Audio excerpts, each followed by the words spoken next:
So before anything else, let's start the class with a prayer.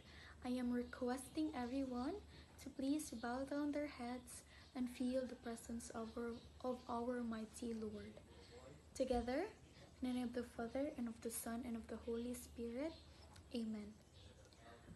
Our Father, we come before you today with grateful hearts. Thank you for the gift of new day, an opportunity to learn and grow. We ask for your wisdom and guidance and begin our class. We also lift up those who are affected by the recent earthquake. Comfort those who are in distress, provide their needs, and grant them strength and hope in the coming days. May we be instrument of your peace and compassion, reaching out to help who are in need. Bless our teachers, our students, and all who contributed to our learning community. Help us to use our knowledge and skills to make positive difference in the world. In your loving name, we pray. Amen. In the name of the Father, and of the Son, and of the Holy Spirit. Amen. To know if you learned something from the previous lesson that the other teacher discussed, I am going to ask you a few questions.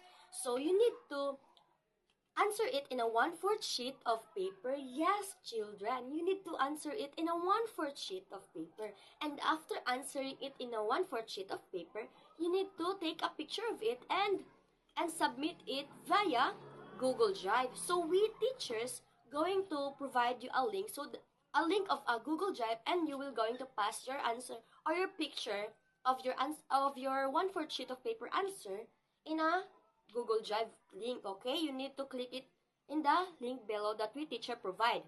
So you will going to answer it in a 1/4 sheet of paper, right? So I am going to read the questions. So you need to listen carefully, right? Okay, listen, children. So here's the questions. Question number 1. What is the standard unit of time? Give an example of how we measure it. Again, what is the standard unit of time? Give an example of how we measure it. Number 2. What is the standard unit of distance? Again, what is the standard unit of distance? Number 3. Why is it important to use standard units when measuring time and distance? Again, why is it important to use standard units when measuring time and distance? Number 4.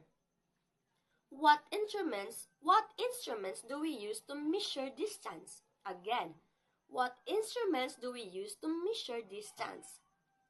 Number 5 and the last question. Number 5. Why is it important to use standard units when measuring time and distance? Again, why is it important to use standard units when measuring time and distance? Okay, everyone, children, that's all of our questions. You will going to answer it in a 1/4 sheet of paper, right? And you will going to take a picture of it and submit it via Google Drive that we teacher will provide. See the link below so that you can submit your answers. Thank you. God bless. Okay, so before anything else, let me introduce you to our classroom rules.